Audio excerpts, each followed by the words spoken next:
하둘셋. 안녕하십니까. 사마이럴입니다. 2018 사마이럴TV 에덴버그 현대노동경제학 제12판 71페이지 양가르버 이행국대화로부터의 노동뉴스로 보겠습니다. 사마이럴TV 제1차 구독 추천을 부탁드리고 구독 재생문을 추천합니다. 앞에서 논의한 이행국대화 의사결정 규칙으로부터 기업은 노동의 한계 수입 생산이 노동의 한계 지출을 초과하는 한 노동의 고용을 계속 증가시켜야 한다는 것이 분명해진다. 역으로 절약된 지출이 잃어버린 소득보다 큰 한 기업은 노동의 고용을 계속 감소시켜야 한다.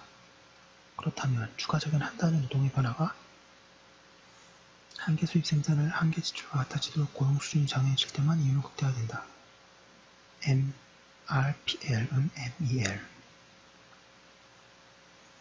완전 경쟁 생산물 시장과 완전 경쟁 노동 시장이라는 현재의 가정 아래에서는 이윤 극대화가 달성되는 생산 요소 노동의 수준을 다음식이 만족되는 수준으로 나타낼 수 있다. NPL 곱하기 P는 W. 분명히 식 3-5는 어떠한 화폐 단위, 예를 들어 달러로 표현되고 있다. 그러나 이와는 달리 3-5의 양변을 생산물 가격 P로 나누어 노동을 채용하기 위한 이윤 극대화 실물 수량으로 나타낼 수 있다. NPL은 P분의 W.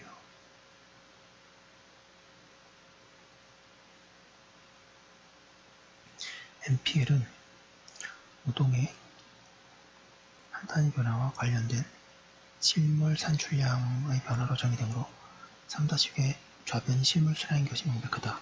우변도 실물 수량인 것을 이해하기 위해서 분자 W는 노동 1단위의 화폐액이며 분모 P는 산출량 1단위당 화폐액임을 주목하여 알아. 따라서 비율 P분의 W는 실물 단위의 차원이다. 예를 들어 어떤 여자가 시간당 10달러의 임금을 지급받고 그녀가 생산하는 산출량이 1단위당 2달러에 팔린다면 기업의 관점에서 볼 때 그녀는 시간당 5단위의 산출량을 지급받고 있다. 기업의 시각에서 보면 이 72페이지 5단위가 바로 그녀의 실질임금을 나타낸다. 노동의 한계 생산, 실질임금, 그다음에 고용, 반가를 1번 실질임금으로 나타난 노동수요. 노동수요는 실질임금 또는 명목임금을 사용하여 분석될 수 있다. 수요 분석이 둘 중 무엇을 사용하여 이루어지는가는 단지 어느 쪽이 더 편리한가에 달려있다. 이 소절과 다음 소절에서는 두 가지 예를 모두 제시하기로 한다. 그림 3-1은 어떤 대표적인 기업의 노동의 한계 생산 곡선을 보여준다. 이 그림에서 세로축은 NPL이고 가로축은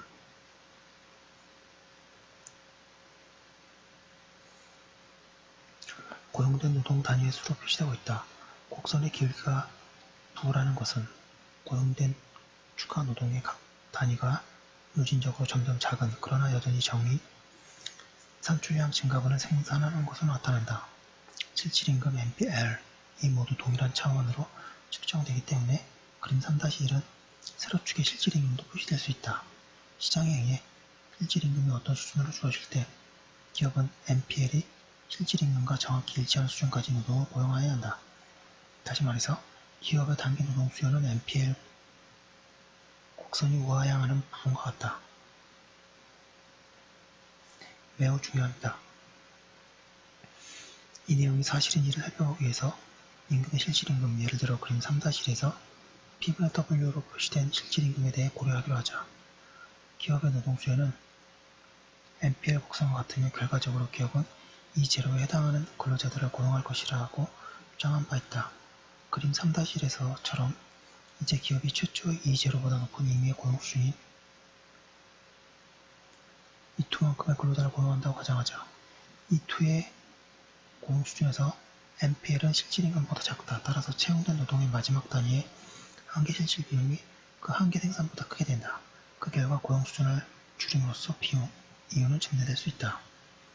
마찬가지로 기업이 이 제로보다 낮은 임의의 고용 수준인 73페이지 이원만큼 근로자들을 고용한다고 가정하자. 명기된 실질임금 P분의 W 제로 주어졌을 때 E1에서 MPL의 실질 임금보다 크며 따라서 노동의 추가 단위로 인한 살출물의 한계적인 증가는 그 한계 실질 비용을 초과한다. 결과적으로 기업은 고용 수준을 확대함으로써 이윤 수준을 높일 수 있다. 따라서 어떠한 실질 임금 하에서도 이윤 극대화를 달성하기 위해서는 기업은 추가 노동이 그 산출량보다 더 많은 비용을 발생시키는 곳에서는 노동의 고용을 멈춰야만 한다. 이 이윤 극대화 규칙은 두 가지를 의미한다. 첫째, 기업의 실질 임금이 MPL과 일치하는 수준까지 노동을 고려해야 하며 이를 초과하는 수준까지 노동을 고용하여서는 안 된다. 둘째, 기업의 이윤 극대화가 달성되는 고용 수준이 MPL이 감소하는 영역에 놓인다. 만약 P분의 W가 MPL이지만 MPL이 증가한다면 노동을 한 단위 더 추가하는 것이 한계 생산이 P분의 W를 초과하는 상황을 만든다. 추가되는 노동의 MPL이 P분의 W를 초과하도록 하는 한 이윤 극대화를 추가하는 기업은 노동의 채용을 계속할 것이다.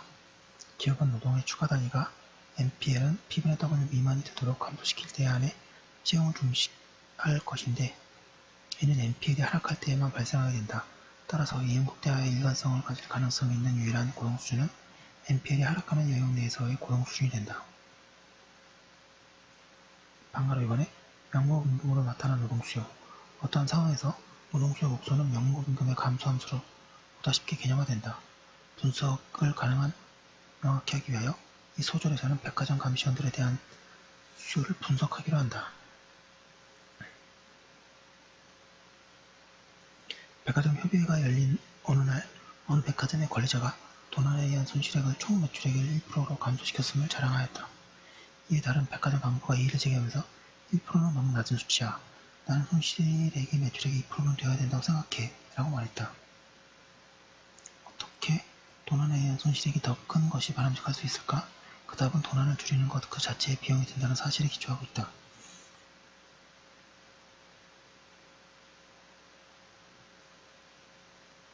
이윤 극대화를 추구하는 기업에서는 만약 도난을 줄이기 위해 기업이 부담해야만 하는 추가 비용으로서 발생할 절약 액수를 초과한다면 도난을 줄이기 위한 조치를 취하는 것을 원하지 않을 것이다. 표 3-2는 백화점 도난 감시원들의 가상적 노동의 한계 수입 생산을 보여준다.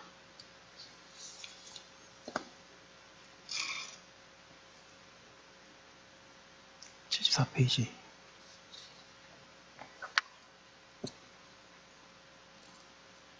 이 예에서 감시원 한 명의 채용은 시간당 $50의 가치의 도난을 줄이게 된다. 2명의 감시원들은 시간당 $90 가치 또는 한 명 채용 시에 $40 많은 도난을 줄일 수 있다. 따라서 두 번째 감시원을 채용할 때 NPL은 $40가 된다. 세 번째 감시원은 시간당 $20에 상당하는 도난을 추가로 방지할 것이다.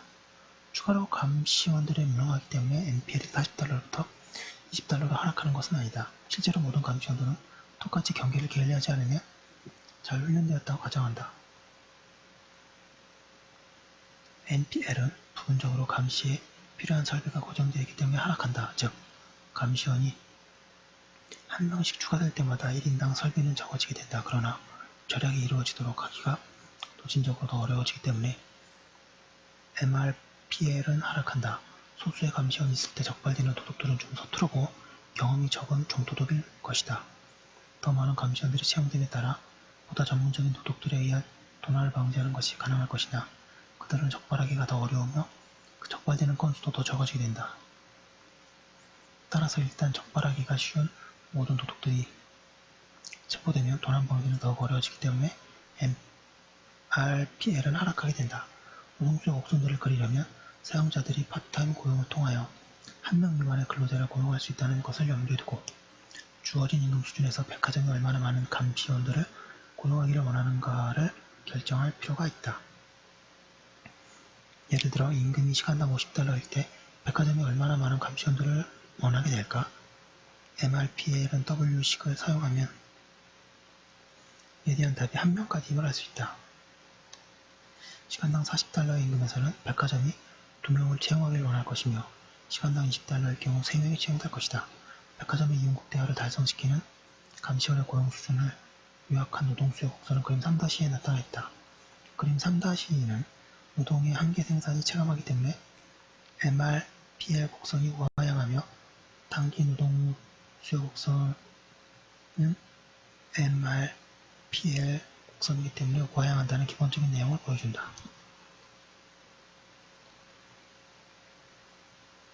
수요 곡선과 MR, PL 곡선은 일치한다.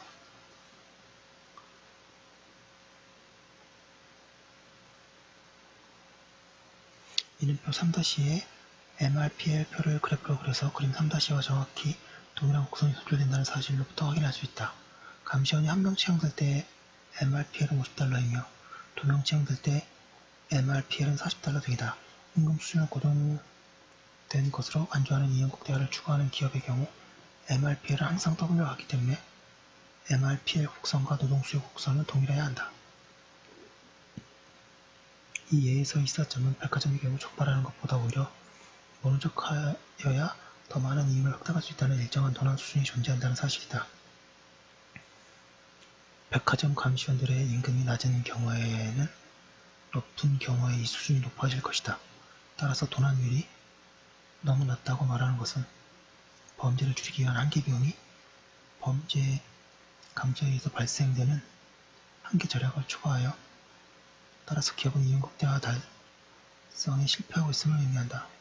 마지막으로 개인의 한계 생산은 전적으로 개인 자신의 특성만의 함수가 아니라는 것을 강조해야 한다.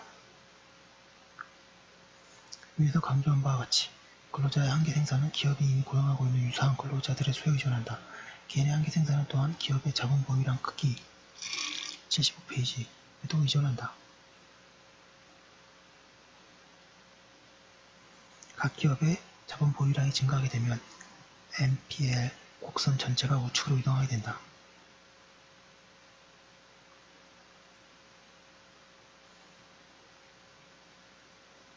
따라서 개인의 생산성이 자신이 함께 일해야만 하는 다른 생산 요소의 특성과는 관계없이 오직 자신의 특성과 관련이 있는 변경할 수 없는 요소라고 이야기하는 것은 옳지 않다. 방가로 3번 시장 수요 곡선들 개별 기업의 수요 곡선은 각 임금 수준에서 그 기업이 얼마나 많은 노동을 원할 것인가를 나타낸다. 시장 수요 곡선은 특정 노동시장의 각 실질임금 수준에서 모든 기업들의 수요, 노동 수요를 단순히 합한 것이다. 만약 어떤 노동시장에 3개의 기업이 있으며 주어진 실질임금 수준에서 기업 A는 12명의 근로자를, 기업 B는 6명을, 그리고 C는 20명을 원한다면 이 실질임금 수준에서 시장 수요는 38명의 근로자들이 된다. 더욱 중요한 것은 시장 수요 곡선들이 기업 수요 곡선들로부터 너무 밀접하게 도출되기 때문에 시장 수요 곡선들도 역시 실질임금의 함수로서 우하향할 것이라는 점이다. 실질임금이 하락할 때 기존의 기업들이 고용하길 원하는 근로자의 수는 증가한다. 이외에도 낮은 수준의 실질임금이 새로운 기업들이 시장에 진입하더라도 여전히 이윤을 획득할 수 있도록 한다. 역으로 실질임금이 상승할 때 기존의 기업들이 고용하기를 원하는 근로자의 수는 감소하며 일부 기업들이 생산활동을 완전히 중단하도록 강요가 될 수 있다. 76페이지 방가로 4번에 수요의 한계 생산성 이론에 대한 이의 간호비절에서 소개된 노동 수요 이론에 대해 두 종류의 이의가 제기된다. 첫째, 거의 모든 사용자들이 노동의 한계 수입 생산이라는 단어를 들어본 적이 없으며 이론에서는 대부분의 사용자들이 가지고 있지 않은 상당한 지적 교양을 가정하고 있다는 것이다. 또한 사용자들은 대개의 경우 개별 근로자들의 산출량을 정확히 예측할 수 없다고 주장한다. 이러한 첫째 이의에 대해서는 다음과 같이 답할 수 있다. 즉, 사용자들의 이윤 극대화 조건을 구도로 설명할 수 있는가 하는 또는 사용자들이 명시적으로 MRPL을 측정할 수 있는가와 관계없이 사용자들은 경쟁적인 상황에서 살아남기 위해서 적어도 이런 사실들을 직관적으로 알아두어야만 한다. 마치 경쟁이 공간을 통해 속도, 각도, 그리고 회전이 몸체의 운동에 어떻게 영향을 미치는가의 복합성을 이해하지 못하는 선수를 시합에서 탈락시키는 것과 같이 시장에서의 경쟁은 이윤을 획득하지 못하는 사용자들을 제거하게 될 것이다. 그러나 미국 전역의 풀 경기장을 돌아다녀도 뉴턴의 운동 법칙을 구두로 설명할 수 있는 풀 선수는 아마 단 한 명도 찾지 못할 것이다. 중요한 점은 사용자들이 구두로 개념을 설명할 수 없더라도 이를 알 수 있다는 것이다. 이윤 극대화에 능숙하지 못한 사용자들은 완전 경쟁 시장에서 너무 오랫동안 견딜 수 없을 것이다. 두 번째 의의는 많은 경우 자본을 불변인 채로 고정시켜 놓을 때 노동을 추가시켜도 산출량이 전혀 늘어나지 않는 것처럼 보인다는 것이다. 예를 들어 비섬 컴퓨터 한 대가 산출물을 생산할 수 있으나 컴퓨터의 수를 고정시켜 놓을 때 추가되는 두 번째 비섬은 일하는 데 사용할 기회가 없기 때문에 추가로 아무것도 생산하지 못하는 것처럼 보일 수 있다는 것이다. 이 두 번째 이에 대한 답은 두 명의 비서들은 컴퓨터를 그대로 사용할 수 있으며 그 결과 둘 중 어느 하나도 실수가 늘어나거나 타이프를 치는 속도가 떨어질 정도로 지루하지 않게 된다. 두 번째 비서는 또한 전화를 받을 수도 있으며 다른 방법으로 직업의 속도를 높일 수도 있다. 따라서 1인당 한 대의 기계를 필요로 하는 것처럼 보이는 기술일 경우조차도 자본이 불변인 채로 고용되더라도 노동은 일반적으로 0보다 큰 한계 생산을 갖는다고 합니다. 속도를 좀 냈는데요. 결론은 이윤국 대화로부터 노동 수요로 어떻게 도출하는가에 대해서 자세히 봤습니다. 여기까지 한 거 올려두고 오늘은 여기까지 하도록 하겠습니다. 감사합니다.